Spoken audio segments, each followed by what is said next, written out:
চলুন আজ আমরা ঘুরে আসি দক্ষিণ কোরিয়ার ঐতিহ্যবাহী দ্বীপ জেবুদো থেকে। জেবুদো আইল্যান্ডটি অবস্থিত হোসিয়ংগিয়ংগি প্রভিন্স সিটি, সাউথ কোরিয়াতে। Seoul, the capital of south Korea থেকে প্রায় 1 থেকে 1.5 ঘন্টা দূরত্বে অবস্থিত এই দ্বীপটি সহজে যাতায়াত সুবিধা থাকায় এটি স্থানীয় ও বিদেশি পর্যটকদের কাছে খুবই জনপ্রিয় একটি গন্তব্য। এ দ্বীপের সবচেয়ে আকর্ষণীয় বিষয় হল এর বিখ্যাত মোসে মিরাকল রোড।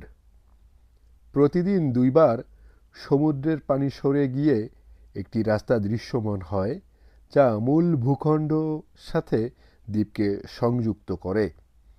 এই সময়ে মানুষ হেঁটে বা গাড়িতে দ্বীপে যেতে পারে, কিন্তু কিছু সময় পরে আবার পানি উঠে রাস্তাটিকে ঢেকে ফেলে।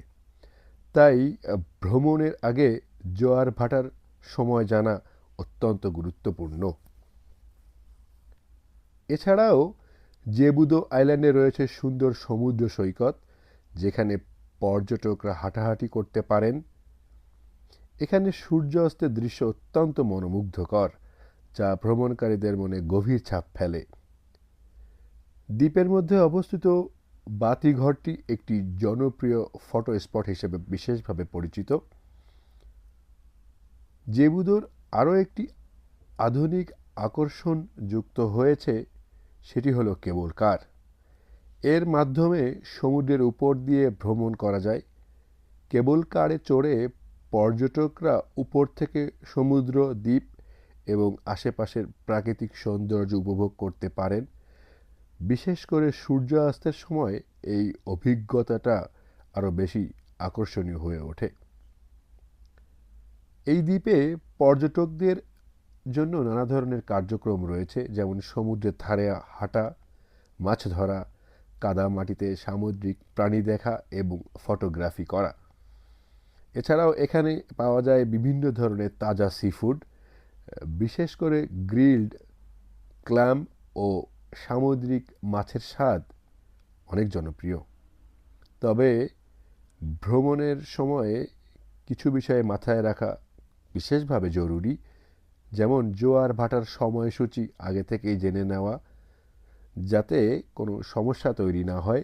কারণ রাস্তা বন্ধ হয়ে গেলে কিছু সময়ের জন্য দ্বীপে আপনাকে অবস্থান করতে হতে পারে। তাই পরিকল্পনা করে ভ্রমণ করাটাই উত্তম।